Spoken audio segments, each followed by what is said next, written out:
Hey guys आज मैं syntax का पार्ट 4 लेकर के आया हूँ। पार्ट नंबर 4 आज हम सभी 4 पे डिस्कस करेंगे।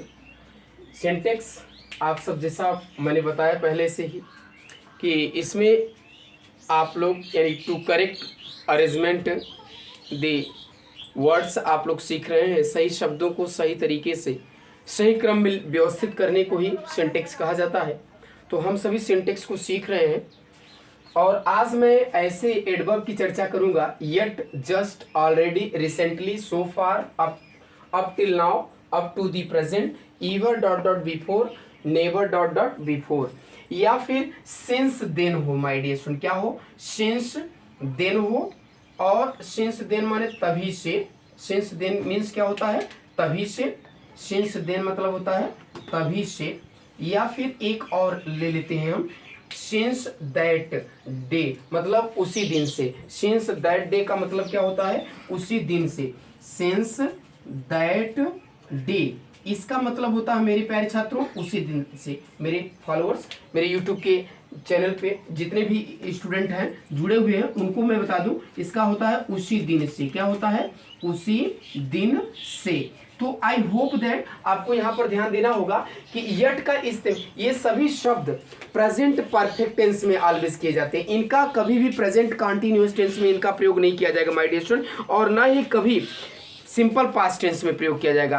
These words are use but only one in present perfect tense my dear student. ये सभी सेंटेंस कहाँ यूज करोगे? इन सभी का आप प्रेजेंट परफेक्ट टेंस में प्रयोग करना। कहाँ करना?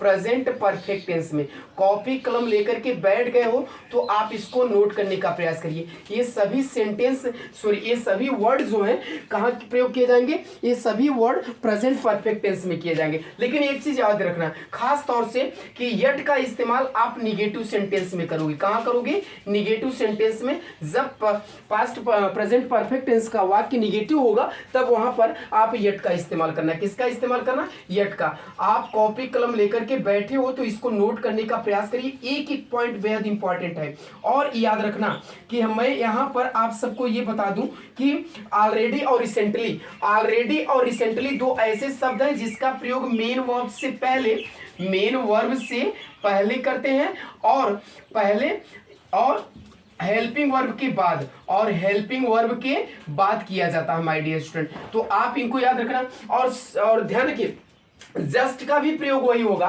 कि मेन वर्ब से पहले और हेल्पिंग वर्ब के बाद। So far, up to the present, up till now, और इनका प्रयोग आप हमेशा, और सिंस देन इनका प्रयोग, और सिंस दैट डे ये सभी आप प्रयोग the end of the sentence वाक्य के अंत में करेंगे। ईवर डॉट डॉट बिफोर और neighbour dot dot before. Neighbour का प्रयोग आप कहां करेंगे? यूज कहां करेंगे? मेन वर्ब से पहले करेंगे और हेल्पिंग वर्ब के बाद। ईवर का भी प्रयोग मेन वर्ब से पहले और हेल्पिंग वर्ब के बाद करेंगे। तो आई होप दैट ये सभी शब्द आप कॉपी कलम लेकर के उतारने का प्रयास करिए। और एग्जांपल इस पे देख लेते हैं मेरे प्यारे छात्रों। देखते हैं एग्जांपल क्या कहता है। That is very important example है आप सबके लिए। आप सबके लिए याद रखने प्रयास करिए कि एग्जांपल क्या कहता है। एग्जाम्पल एक दो हम देते हैं ताकि आपको समझ में आ जाए। यहां पर एग्जाम्पल है कि my father just came here. My father, मैंने क्या लिखा? My father just came from, my father just came from Delhi. My father just came from the office। लिख दो the office। I hope that आप इसको note करने का प्रयास करिए। यहां पर देखिए मेरे प्यारे छात्रों, यहां पर मिस्टेक कहां पर है? सबसे पहले याद रखना है कि यह सेंटेंस आपका सिंपल पास्ट टेंस में है। किसमें है? सिंपल पास्ट टेंस में है। और मैं पहले ही बता चुका हूं कि कभी भी इन सभी शब्दों का, यानी कि जस्ट आ गया है ना, तो इन सभी शब्दों का प्रयोग you can not use in simple past tense, you can use only in present perfect tense my dear student. आप इनका प्रयोग सिर्फ और सिर्फ प्रेजेंट परफेक्ट टेंस में। तो क्या करेंगे कि माय फादर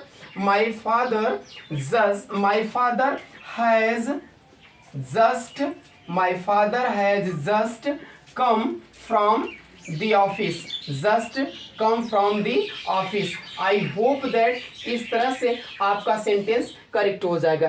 अब ध्यान देने का प्रयास करिए, यहाँ पर दूसरा सेंटेंस क्या हो जाएगा, दूसरा सेंटेंस आप इसको करेक्ट करने का प्रयास करिए। एक और एग्जांपल देख लेते हैं ताकि आप लोगों का कॉन्सेप्ट क्लियर हो सके।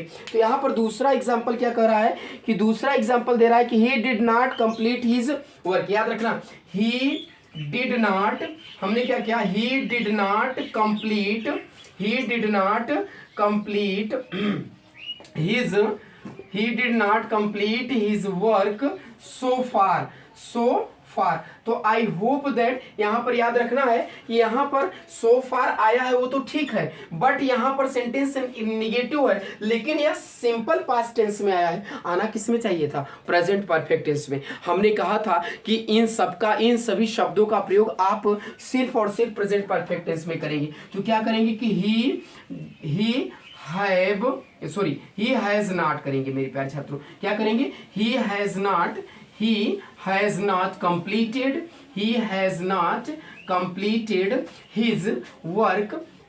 not completed his work so far।